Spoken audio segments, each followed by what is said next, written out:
Emang beda sholat pakai celana jingkrang sama gak jingkrang? Rasanya coba rasain. Kan sholat yang diterima orang yang khusyuk, bukan masalah celananya gimana.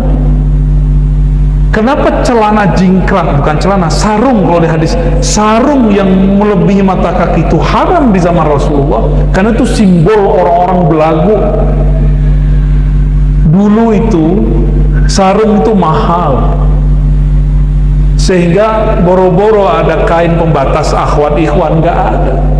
Dulu mending itu dibagi-bagi untuk orang hidup susah, nggak ada dulu. Sekarang sarung 20.000, 30.000, 50.000 sudah dapat. Maka orang yang sarungnya di bawah mata kaki bukan lagi berarti orang kaya hari ini, sehingga ketika dia pakai sarung dia nggak ngerasa belagu. Maka dibedakan kibriya dengan khuyala. Kibr sombong karena dari dalam, dengan sombong karena performan, penampilan. Itu dibedakan. Dibedakan, Pak. Sombong karena penampilan disebut khuyala. Sombong karena penampilan. Sombong karena dari dalamnya sombong namanya kibr atau kibriya. Orangnya disebut mutakabbir, orang-orang sombong. Dibedakan, begitu kayanya bahasa Arab.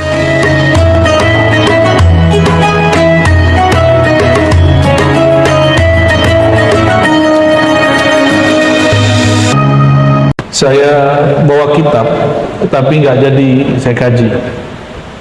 Jadi habis sholat 2 rakaat petunjuk kepada Allah, saya mau ngaji apa ya? Tadinya saya jadi kitab ya. Ternyata ada pertanyaan beberapa waktu ini, apakah di Quran ada tasawuf? Gitu. Maka insya Allah kalau umur panjang kita akan membedah nilai-nilai tasawuf dalam Al-Quran. Kita mulai dari surat Al-Baqarah. Al-Fatihah sudah keseringan. Ya, mau lihat bahwa tasawuf itu ya dari Quran semua, nggak ada yang nggak dari Quran. Di luar Quran ini bukan tasawuf, namanya mistism atau kebatinan. Kebatinan ini kalau tidak diislamkan ya menyimpang, ya, mistis orang nyebutnya. Kita mulai dari Al-Baqarah. Ya. Semoga nanti teman-teman, sahabat-sahabat semua ayatnya mungkin biasa dengar. Nanti pemahamannya ada yang kita ulik-ulik, yang barangkali selama ini kurang diperhatikan, kita munculkan. Insya Allah. Sebelumnya mari kita kirimkan Al-Fatihah untuk baginda Nabi Muhammad SAW, Sayyidina Ahmad, Sayyidina Muhammad, dan akhir zaman. Semoga kita nanti membersamainya, meskipun sekarang dia sedang dirahasiakan Allah, Al-Imam Al-Mahdi. Ya. Ini nanti akan banyak fitnah nanti di akhir zaman, orang yang mengaku, orang yang dituduh, macam-macam. Ya, kita tidak tahu masa depan. Kita kirim saja salam Al-Fatihah untuk mereka, untuk beliau. Semoga dalam fitnah itu kita dapat membersamai beliau. Begitu juga kepada Sayyidina Balil bin Abil Abbas Khidir alaihissalam, Sidi Abdul Qadir Jilani, Sidi Habil Hasan, Sayyidi Muhammad Bahuri Syah Naqsyabandi wa jami' sadatina al-awliya as-salihin, dan semua guru-guru kita yang meriwayatkan Al-Quran, terutama jalur Imam Asim yang diriwayatkan oleh Imam Hafiz, ya, masyaikh-masyaikh mengajarkan tafsir, ilmu-ilmu rohani. Lahum walana al-Fatihah. Bismillahirrahmanirrahim.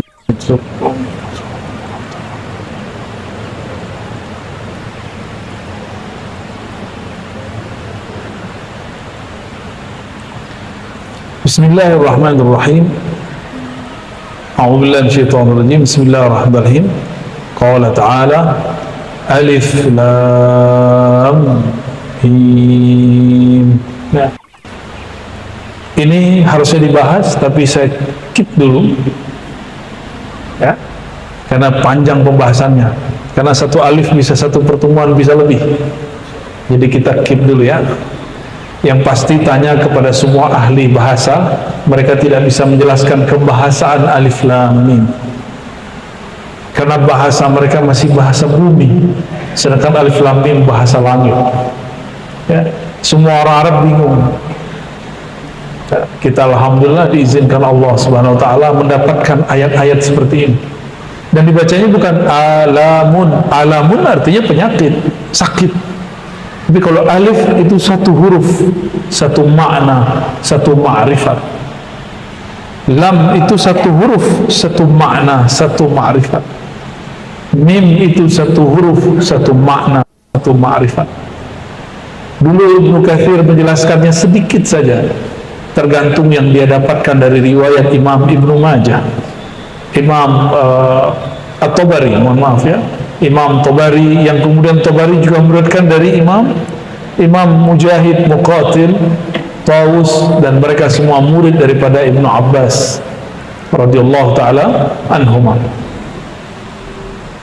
Jadi ini saya keep dulu ya, karena dulu ada orang sok pinter ngomong begini, ini hanya Allah yang maha tahu. Dia nukil kalam Imam Suyuti. Imam Suyuti ngomong begitu, bukan berarti kita nggak boleh tahu. Untuk segala hal pasti Allah lebih tahu, benar nggak? Bukan berarti kita nggak boleh. Ya, kita siapa tahu diberitahu oleh Allah Subhanahu wa taala. Maka alif lam mim ada maknanya di kitab tafsir, apalagi di kolbu para kekasih-kekasih Allah Subhanahu wa ta'ala. Ini simbol-simbol Pak alif lam mim. Kita langsung saja, dzalikal kitabu la raiba fihi. Dzalika secara harfiah artinya itu, itulah. Tapi ahli tafsir seperti Imam Ibnu Katsir, Suyuti mengartikan zalika itu hadza, ini. Saya sangat ta'zim kepada mereka, tapi saya tetap mengembalikan makna zalika kepada zalika, bukan haza. Zalikal kitab, itulah kitab, yaitu alif lam mim satu kitab ya. Lam mim, alif lam mim itu pembahasannya satu kitab di alam sana, diurai salah satu bentuknya Al-Quran ini ya. Zalikal kitab, demikianlah kitab, la raiba fi. Sisi tasawufnya di mana di sini? La raiba fi. Ini pertama. Dalam ilmu tasawuf tidak boleh ada raiba. Apa arti raiba? Syak, keraguan. Ragu kita kepada Allah, ragu kita berburu, ragu itu dari syaitan ya, ragu itu sifatnya syaitan. Raiba itu penyakit di dalam kolbu. Orang yang memelihara penyakit ini suatu saat akan menjadi pengkhianat ya. Kalau dia seperti orang beriman, itu calon munafik. Inilah ajaib surat Al-Baqarah ayat 2 ini. Ayat pertamanya sudah menyentuh bab tasawuf. Di tasawuf nggak boleh ada raiba ya. Dzalikal kitabu la raiba fi. Saudara-saudara bahkan Allah Alhamdulillah, Alkitab, kembali ke Alkitab. Alkitab itu adanya di mana? Di kertas atau di kolbu ya. Allah itu kalau nurin Alkitab kemana? Dicetak dulu di bumi? Enggak, langsung turun ke kolbu Nabi. Maka ada istilahnya Kitabu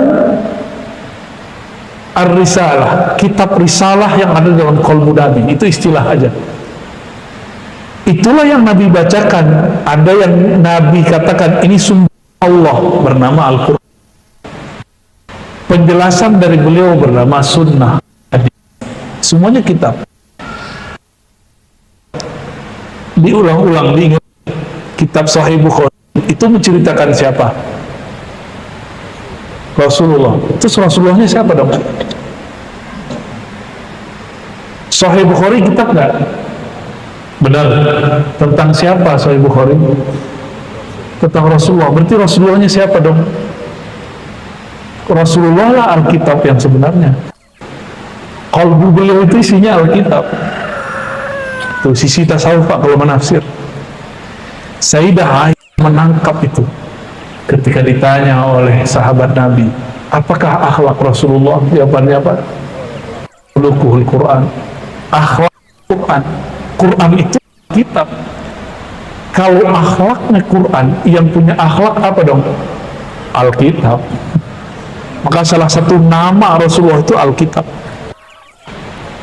Jadi kolbu Nabi namanya apa? Alkitab. Jadi ini boleh diartikan zalikal kitab. Inilah kitab yang ada di kolbu Nabi. La raiba fihi. Tidak boleh ada keraguan darinya. Dari kolbu Nabi lah dibacakan. Jadinya ini satu kitab bukan? Dari mana datangnya? Kolbu Nabi. Maka kolbu Nabi itu sumber kitab-kitab. Paham maksudnya? Jadi kira Nabi masih butuh sekolah nggak boleh gitu? Justru studi-studi S1, S2, S3 semuanya adalah tentang kolbu Nabi Sallallahu Alaihi. Aneh orang baru LC, baru MA, terus berani bantah-bantah Al-Quran, itu aneh. Atau bantah ulama-ulama ahlu. Seperti dia bilang ulama ini.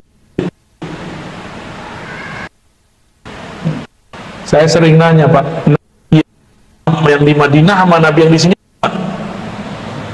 sama nggak? Jadi kalau kita sholawat di sini, kita sholawat di Madinah sama nggak? Kitab Sahih Bukhari di Madinah sama di sini sama nggak? Sama aja. Maka orang yang nggak ngaji di sono ya buang-buang bego. Kesana ya balik. Itulah Zakaria Kandahlawi yang nulis kitab Fadilah Amal. Datang ke Madinah jadi guru. Sidi Ahmad Gumari, Sidi Abdullah Gumari, orang Tonja, pojok sono barat. Tonja itu Maroko, pojok sono. Datang ke Madinah, guru. Orang Mekah Madinah ngaji sama beliau. Jadi jangan tertipu oleh tamatan mana, itu gak ada ceritanya. Tapi pandanglah dia ngaji apa, gurunya siapa. Ya, jangan gelar itu cuma gelar tertulis di ijazah. Coba di jidarnya ada nggak gelarnya? Ngeceknya dia bacanya berapa gitu. Jangan, saya bukan lagi enggak, saya nggak penting.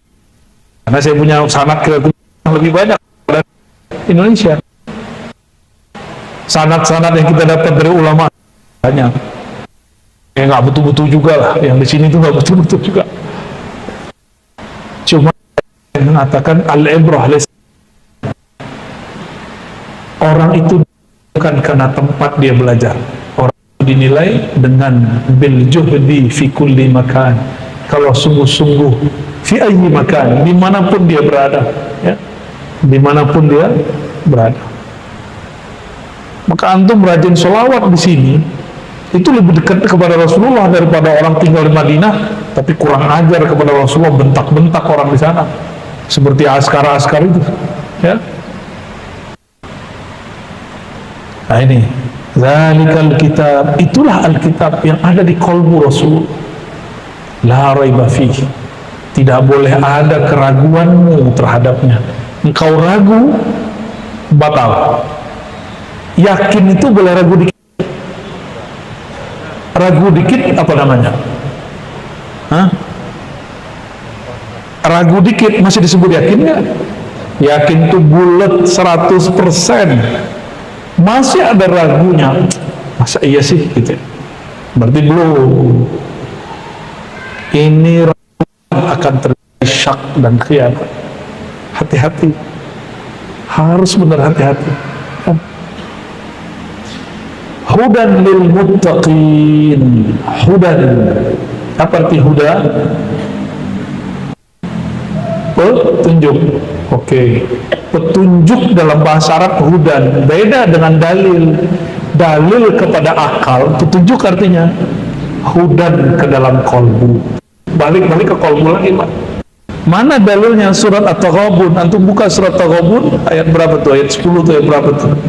Wa may yu'min billah yahdi qalbah. Ayat berapa tuh? Siapa yang iman percaya kepada Allah, yakin kepada Allah, kalbunya langsung yahdi, Allah kasih hidayah. Mereka ini disebut kaum mahdiyin, orang yang diguided oleh Allah. Maka Rasulullah katakan, ya, taraktu fikum, ya, bukan gitu, alaikum bisunnati wa sunnati khulafair rasyidin al-mahdiyyin. Kalau aku terjadi khilaf, perselisihan di antara kalian, ikuti aku dan sunnah para sahabatku. Sahabat satu atau banyak? Orang yang mengatakan salaf cuma satu model, itu pendustaan terhadap salafus saleh. Ya, itu dosa besar, itu besar, menghilangkan cahaya dari orang itu, akan membuat dia emosi, akan membuat dia penuh kebencian kepada orang yang ya. Apa kata Nabi? Hendaklah kalian ikut sunnah sahabat-sahabat khalifah pengganti-penggantiku yang mahdiyin, yang rasyid, yang dapat petunjuk. Das mahdi diberi kolbunya, bukan yang bergelar banyak, bukan yang hafal banyak. Hafal di sini, kecuali hafalannya sudah tembus ke dalam kolbu. Saya punya sahabat imam masjid juga, Pak. Ketika dia dioperasi, dokter bilang dia nggak tidur, lidahnya baca ayat Quran, matanya merem. Bismillahirrahmanirrahim. Seperti dia ngimamin. Dia kalau ngimamin pasti panjang, bisa 2 halaman, bisa 1 halaman. Ketika dioperasi, yang keluar apa? Berarti sudah masuk ke dalam kolbunya. Benarlah doa beliau, ya, dia selalu berdoa. Jadi kalau doa itu bagian kolbu, ini doanya ya, sampai sekarang orangnya masih hidup, sampai hari ini orangnya tulus benar. Kalau ngimamin suaranya biasa tapi enak didengar. Kok bisa orang suaranya biasa enak dijadiin imam? Ternyata Quran sudah di kolbunya, ya.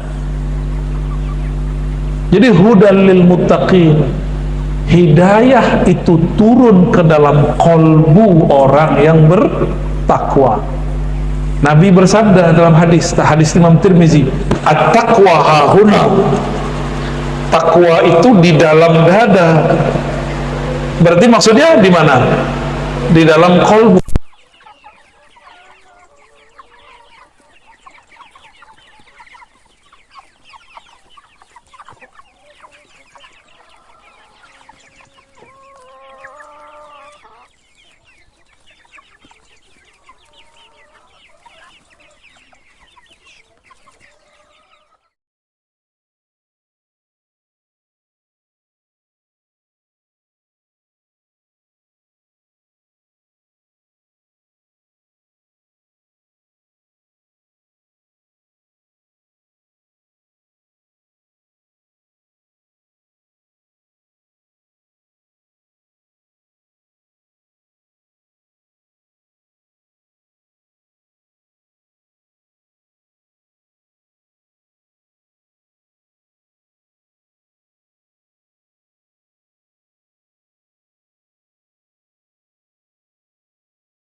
tukang sabung ayam jadi mursyid tak ada. Masih mending itu ya, masih mending itu. Fudail bin Iyad ngerampok dia.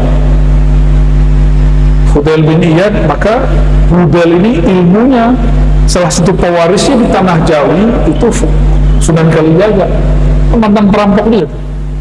Jadi wali-wali ini, ulama-ulama ini ada pewaris-pewarisnya. Pewarisnya ini udah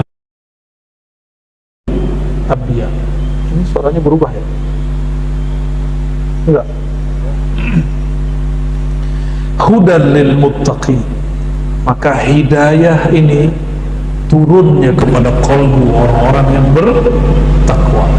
Jadi takwa itu bukan pakaian. Kalau di sekolah kan ada namanya pakaian takwa. Nah, itu istilah ada. Yang takwa di dalam. Maka untuk mengetahui orang ini bertakwa atau tidak, pakai pakaian atau pakai kolbu? Pakai kolbu. Mandang, mohon maaf ya, ngeliat celananya atau ngeliat sarungnya, taruh aneh bilang celana antum tersinggung lagi ya. Tersinggung aja lah. Ngeliat celananya atau ngeliat sarungnya, ngeliat kopiah, apa yang dilihat ketika orang bertakwa? Kolbunya memancarkan apa? Wah, lebih sahih ya? Lebih bagus gak? Wah, ini aja ya, bagus Pak Pengurus. Jadi kalau ceramah begini aja, kita lagi ngamuk dangdutan kok. Nah, ini ringkasan ya, saya coba nggak panjang-panjang, karena kalau panjang-panjang takut dikit pada ayatnya. Alladzina yu'minuna bil ghaibi. Orang-orang, siapakah yang disebut bertakwa? Orang-orang yang percaya kepada yang gaib. Apa arti gaib? Apa beda gaib dengan batin?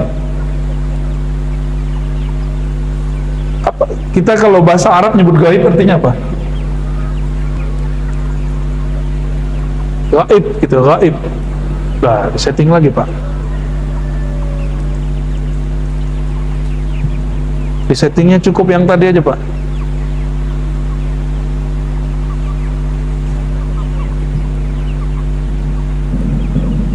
Tes. Kedengeran sampai ke belakang. Bagus. Pecah-pecah nggak? Ya sudah ya. Tapi sayanya nggak enak dengernya. Ya oke, biarin dah. Ya. Alladzina yu'minuna bil ghaibi. Jadi kalau nyeting ini sebelum ceramah Pak ya, biar enak. Orang-orang yang percaya kepada yang gaib. Yang percaya tadi siapa? Qalbu. Yang dipercayai gaib. Apa arti gaib?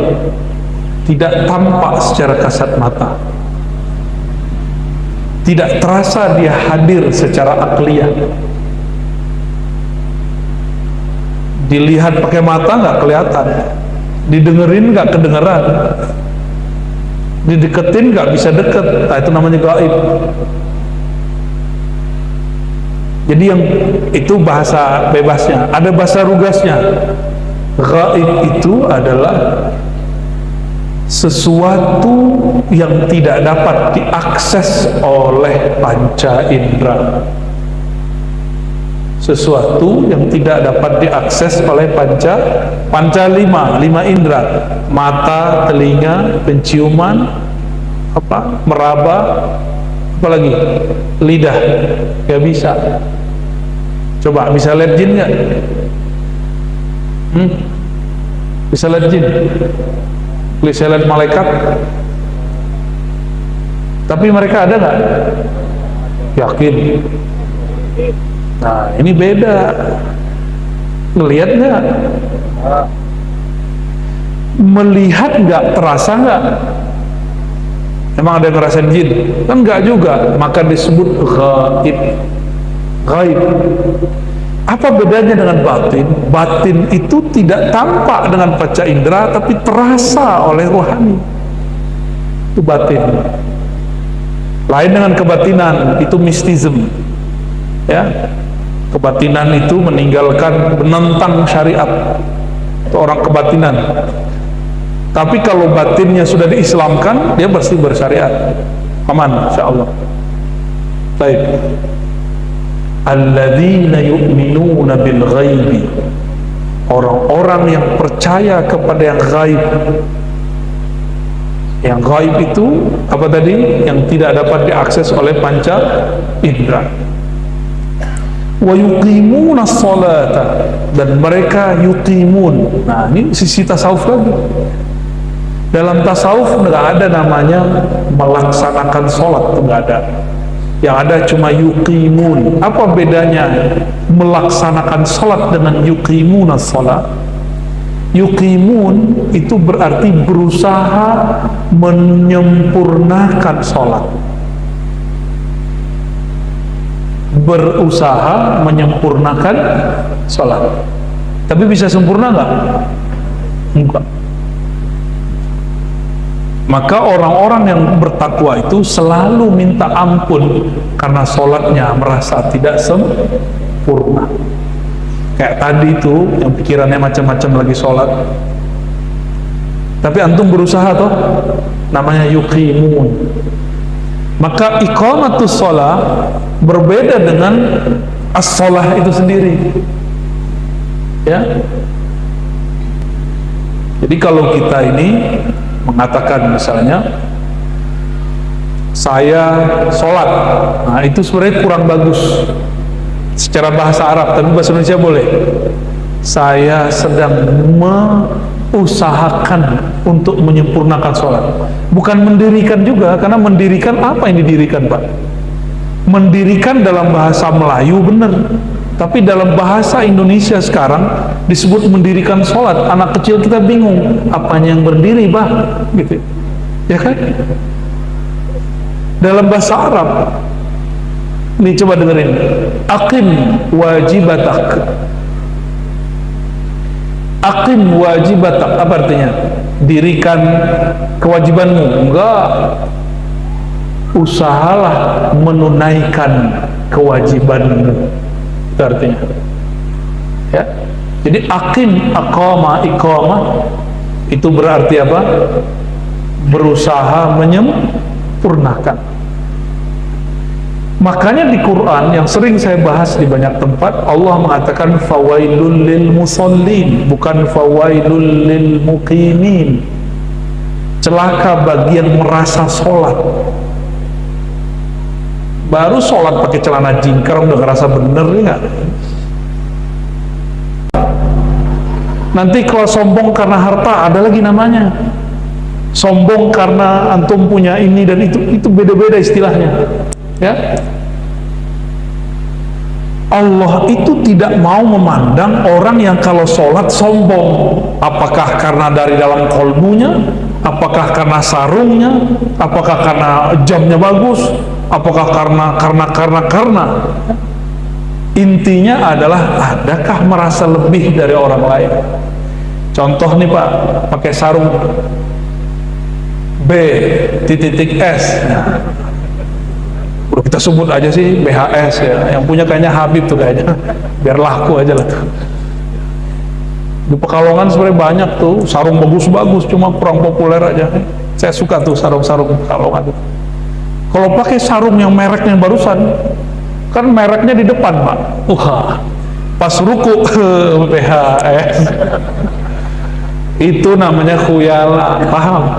Jadi khuyala sekarang bukan jingkrang, nggak jingkrang, ya. Mohon maaf, jangan tersinggung. Awal-awal saya pakai BHS begitu Pak. Awal-awal nggak ngerti. Terus orang bilang, kok sarungmu bagus? Bagus apaan? Kan hadiah semua Pak. Kasih hadiah sama orang. Oh ini sarung mahal. Kita ceklah di internet. Oh bener, mahal juga. Mulailah perasaan, ada kawan pakai celana, dalam hati, mahalan sarung gua kali dari celana lu. Serius, wallahi saya pernah ngomong begitu lagi sholat. Itu namanya khuyala. Saya minta ampun kepada Allah. Kan orang yang pakai celana kan dia ngeremehin orang pakai sarung. Ah kere gitu kan, dia nggak tahu harga sarung. Harga sarung ada, harga handphone dia juga ada, ya nggak?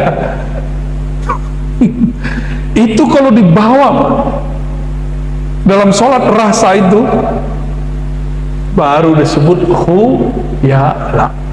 Paham ya, nggak sepakat gak apa-apa, yang penting paham dulu.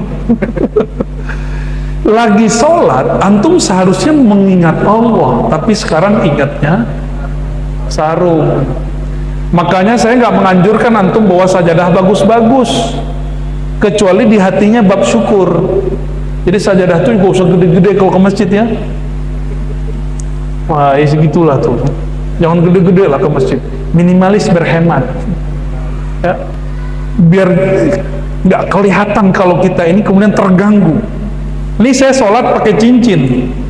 Bagus juga cincin gua. Itu harus copot pak. Alhamdulillah nggak terganggu. Malah saya bawa ya Allah, bersyukur ya Allah, biar nambah lagi kan. Itu salah niat juga tuh syukurnya. Syukurnya bukan karena Allah layak disampaikan terima kasih kepadanya, tapi bersyukur karena modus. Salah lagi ya. Jadi yuqimuna shalah, orang-orang yang berusaha menyempurnakan, menunaikan hak-hak kewajiban dalam sholat, dan mereka pasti mengatakan sholatku tidak sempurna ya Allah. Maka selesai assalamualaikum, yang dianjurkan pertama kali adalah istighfar, astaghfirullah. Itu rahasianya. Ini rahasia yuqimun ya. Tasawuf nggak nih? Tasawuf nggak nih? Ya tasawuf pak. Emang ada tasufi nggak sholat? Ya nggak ada. Sufi ya sholat. Nggak ada sufi yang nggak sholat ya. Wa mimma razaqnahum yunfiqun. Dan di antara mimma, dan sebagian daripada apa yang razaqna, kami rezekikan kepada mereka, harta ya, duit, tanah, rumah, waktu, ilmu, itu rezeki semua. Hum yunfiqun, yang kami berikan kepada mereka, nafkahkan. Infak bahasa Arab arti bisa jadi materi. Jadi jika saya ngajar, saya niatkan untuk berbagi ilmu, maka saya disebut menginfakkan ilmu. Masalahnya nanti bapak kasih saya honor nggak kasih honor itu urusan lain ya. Tapi ketika saya berniat, ya Allah, aku ingin menginfakkan ilmu yang kau beri, menyampaikannya, maka disebut yunfiqun. Apalagi bapak punya harta. Saya mau tanya, lebih mahal ilmu atau harta? Maka jangan coba-coba ukur ustadz, guru, kiai dengan hartamu. Gak bisa pak, kecuali kiai-kiai dunia, ustadz-ustadz dunia, ulama-ulama silakan ukur dia dengan dunia. Mereka kalau ngasih amalan dimaharkan dunia, itu urusan dia. Ilmu begini bisa dibeli pakai dunia. Gak ada apapun di alam semesta ini bisa beli ini. Maka Nabi ukur, apa kata beliau? Sholatmu 2 rakaat antara azan subuh dan iqamah itu lebih afdal dari dunia isinya. Itu ibadah baru 2 rakaat. Dan Nabi mengatakan 1 bab ilmu lebih afdal daripada 1000 rakaat yang tadi. Gitu. Jadi kalau mau kasih hadiah guru, kasih aja, jangan merasa berjasa ya, apalagi cuma korban sedikit ya. Maka ciri-ciri antum hadiahnya diterima di sisi Allah, udah ngasih gak merasa ngasih. Bantu orang miskin gak ngerasa bantu, ngasih hadiah guru, ngasih hadiah teman, tidak merasa memberi mereka. Mau bangun masjid tidak merasa dirinya berjasa untuk masjid. Sudah begitu belum? Kalau belum, PR kita masih banyak. Berarti razaqnahum yunfiqunnya belum benar. Nih coba lihat, razaqna, kami yang berizki mereka. Orang kalau faham bab ini, dia tidak akan iri kepada orang lain. Kenapa? Yang memberi rezeki siapa?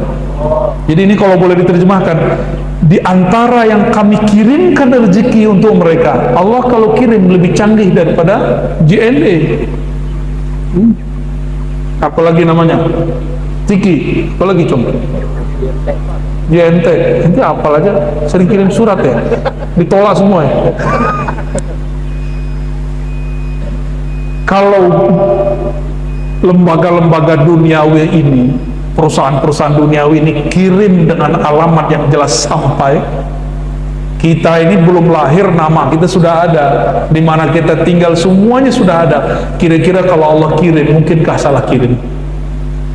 Maka kalau orang paham ini, tidak mungkin ada iri dengki di kantor, gak mungkin di komplek orang iri dengan tetangganya, karena rezeki gak akan salah masuk.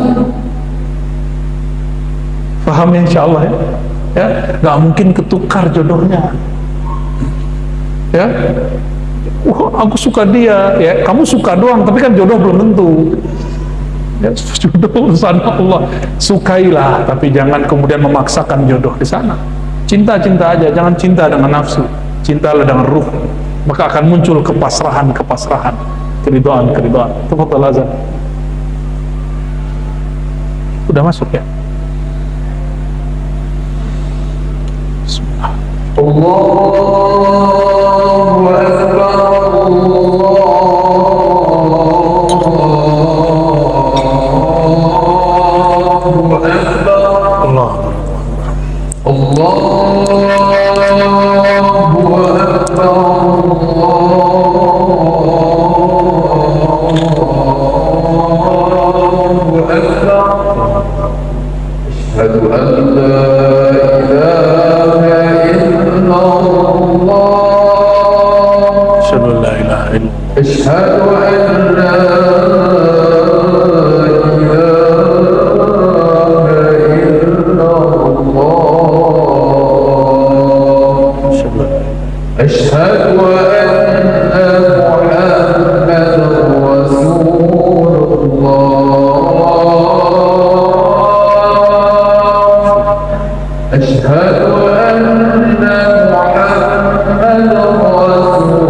Pertanyaan kertasnya mana? Kertas.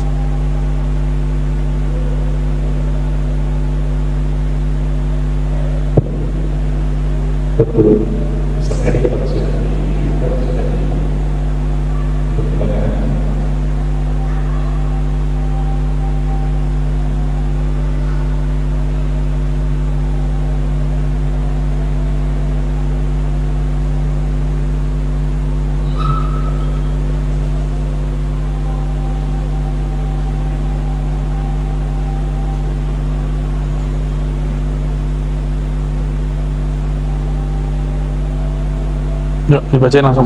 Mana yang pantas bacain.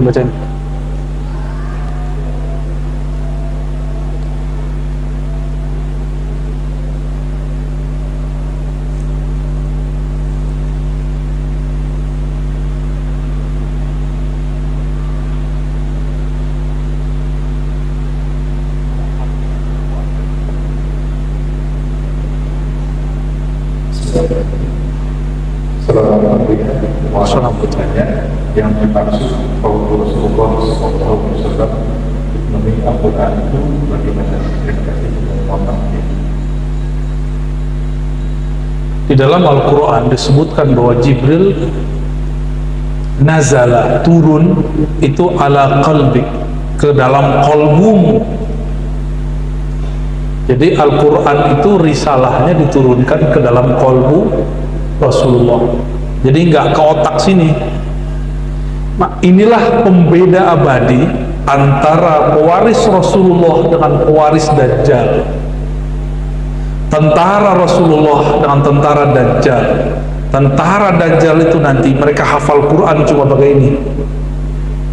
Sedangkan tentara Rasulullah di akhir zaman dia menghafalkan Al-Quran dengan qalbu. Semoga kita termasuk yang kedua. Amin. Anak-anak kita semua. Maka jangan tekan anak-anak untuk menghafal dengan ininya, tapi dengan kolbunya. Maka semakin bertambah hafalannya, pasti bertambah akhlaknya.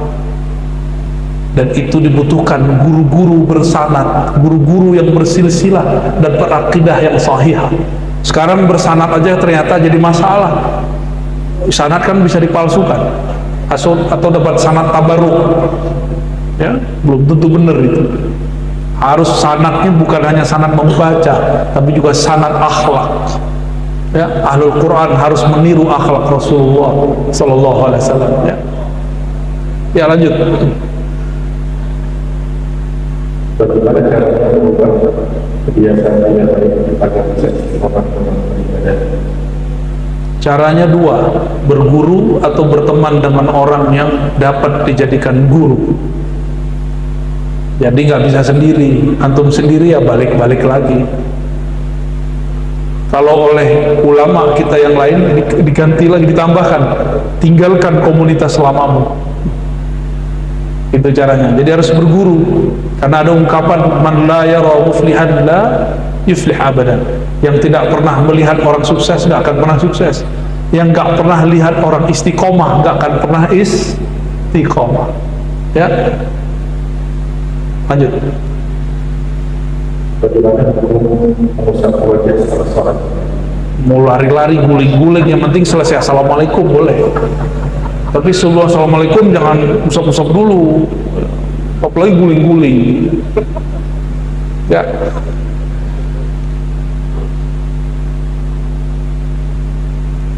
Dan syaratnya tidak dianggap bagian dari sholat, itu boleh ya.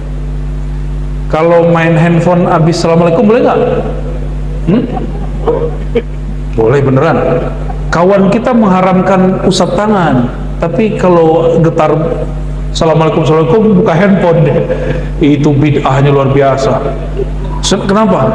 Handphonenya buatan Cina.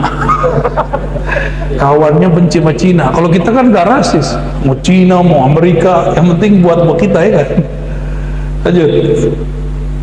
Apabila saya mengikuti video suatu tetapi zikir di Kalimantan, apakah kami diizinkan untuk mengamalkannya untuk belajar lewat video itu? Berat jawabnya, tapi ya mau gimana lagi. Jika tasdik, membenarkan, beradab, percaya,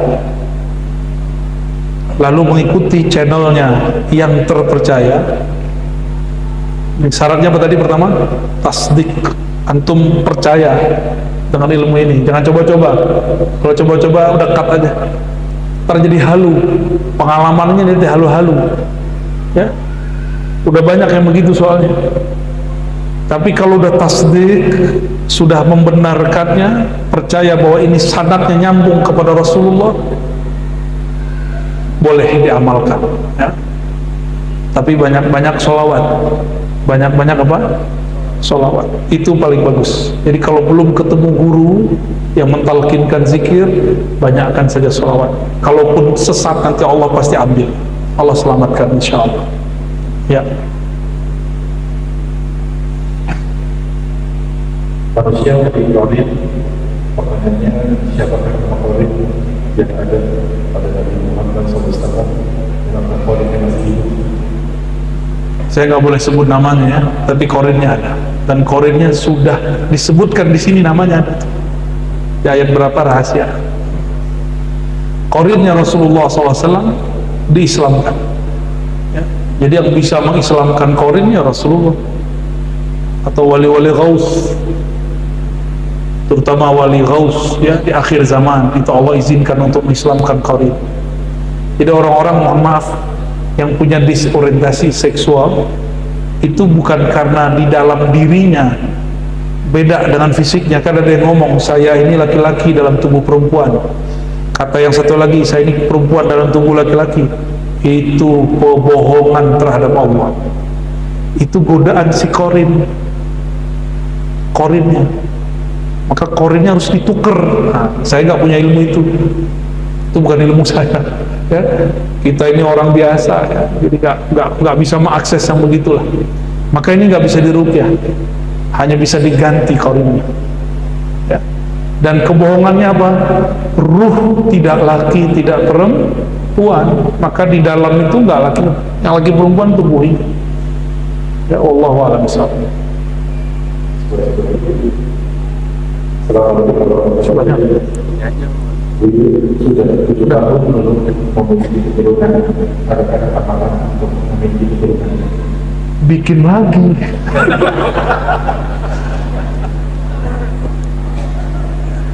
Lakukan asbab-asbab yang mesti dilakukan. Misalnya berobat, periksa ke dokter. Jangan-jangan yang masalah bukan hanya perempuannya, tapi juga laki-lakinya. Laki-laki itu nggak ada yang mandul, yang ada cuma uratnya kurang beres, sehingga tidak maksimal dalam pembuahan.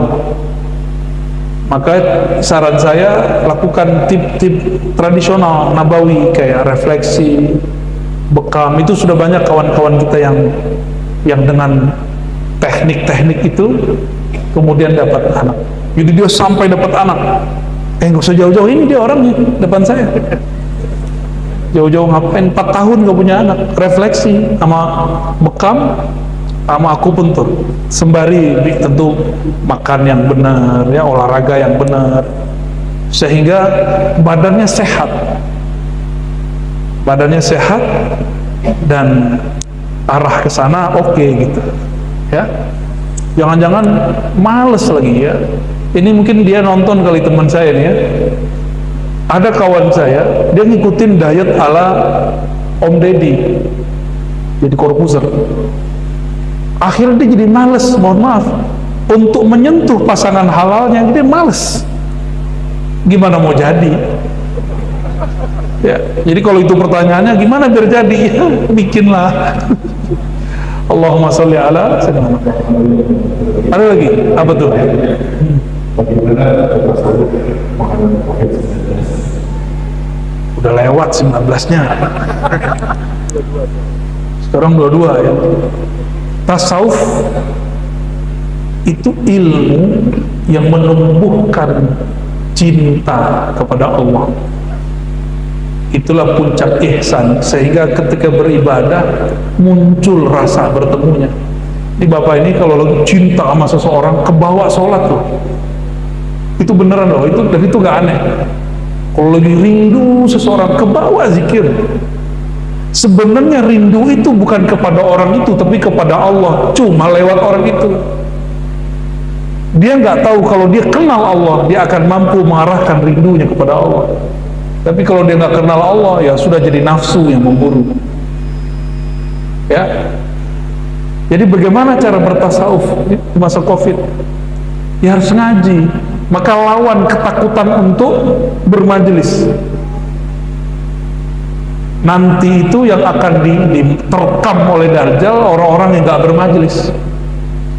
Jadi sudahlah, disuruh pakai masker pak, ya, tambah modal hidup, ya.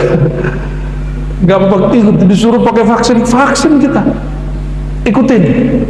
Saran saya, kurangi nonton berita, dengerin berita, kurangi YouTube tentang akses update kasus. Alhamdulillah kami tidak mendengarkan itu. Saya punya teman orang-orang psikolog dan sama pendapatnya. Sebaiknya kita tidak mendengarkan berita.